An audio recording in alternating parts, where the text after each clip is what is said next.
तीळ गुळाने कर्ज फेडले. हो, तुम्ही बरोबर ऐकले.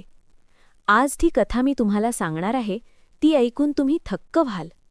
ही कथा आहे राघव आणि सुमतीची, आणि त्यांच्या आयुष्यात असा चमत्कार घडला. ही कथा शेवटपर्यंत ऐका. रामपूर जिल्ह्याच्या टोकावर टेकड्यांच्या कुशीत वसलेलं एक छोटंसं गाव होतं, कुंडलवाडी. गाव लहान पण लोकांची मनं मोठी. मात्र त्या गावात एका घरावर मात्र दुःखाची जड छाया होती. ते घर होतं राघव आणि सुमतीचं. मातीची भिंत, कौलारू छप्पर, समोर वाळलेलं अंगण. कधी काळी हसऱ्या घरात आता फक्त उसासे भरलेले. राघव शेतकरी होता. त्याच्याकडे 4 एकर जमीन होती. पण 3 वर्षांपासून पाऊस पाठ फिरवत होता. शेती कोरडी पडली. कर्ज वाढत गेलं. सावकार दर आठवड्याला दार ठोठावत होता. राघवा, पैसे दे, नाहीतर जमीन जप्त करतो. घरात चूल पेटत नव्हती. कधी शेजाळ्यांकडून भाजी, कधी फक्त भाकरी आणि मीठ. मात्र सुमती तक्रार करत नसे. ती रोज देवापुढे दिवा लावायची आणि म्हणायची, देवा, संकट दे, पण श्रद्धा काढून घेऊ नकोस. थंडी वाढू लागली. आकाश निळं आणि निर्मळ होतं. गावात पतंग उडवण्याची तयारी सुरू झाली. मकर संक्रांती जवळ आली होती. गावात गूळ, तीळ, लाडू, भोगीची तयारी सुरू होती. पण राघवच्या घरात मात्र चिंता.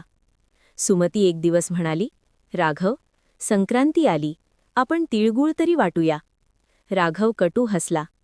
आपल्याकडे स्वतःसाठी पैसे नाहीत आणि तू वाटायचं म्हणतेस. सुमती डोळे पुसून म्हणाली, देवाला दिलेलं कधी कमी करत नाही. त्या रात्री तिने आपल्या जोडप्यातले शेवटचे 20 रुपये काढले. गावात जाऊन थोडेसे तीळ आणि थोडासा गूळ विकत घेतला. घरी येऊन तिने छोटे छोटे लाडू बनवले. ते करताना तिच्या ओठांवर मंत्र होते, नारायणाय नमः.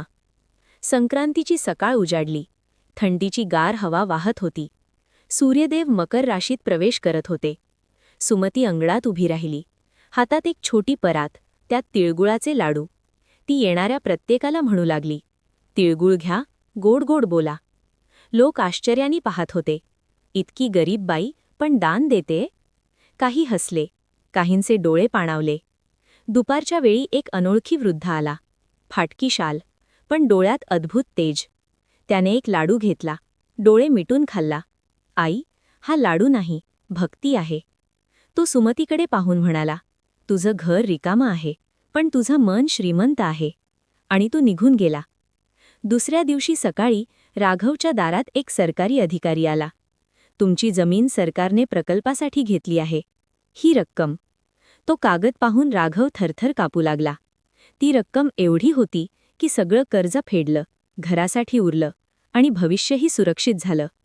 सुमतीला त्या वृद्धाची आठवण आली. ती मंदिरात धावली. तेथे श्री विष्णूची मूर्ती होती. हातात कमळ आणि दुसऱ्या हातात तीळ. ती रडत म्हणाली, तो देवच होता. आजही कुंडलवाडी गावात लोक म्हणतात, संक्रांतीचा तिळगुळ फक्त गोड नाही, तो दारिद्र्य जाळणारा प्रसाद आहे. ही कथा तुम्हाला कशी वाटली हे मला कमेंटमध्ये सांगा. आणि व्हिडिओ आवडला तर लाईक करा. अशाच नवनवीन कथा ऐकण्यासाठी माझ्या चॅनलला सबस्क्राईब नक्की करा.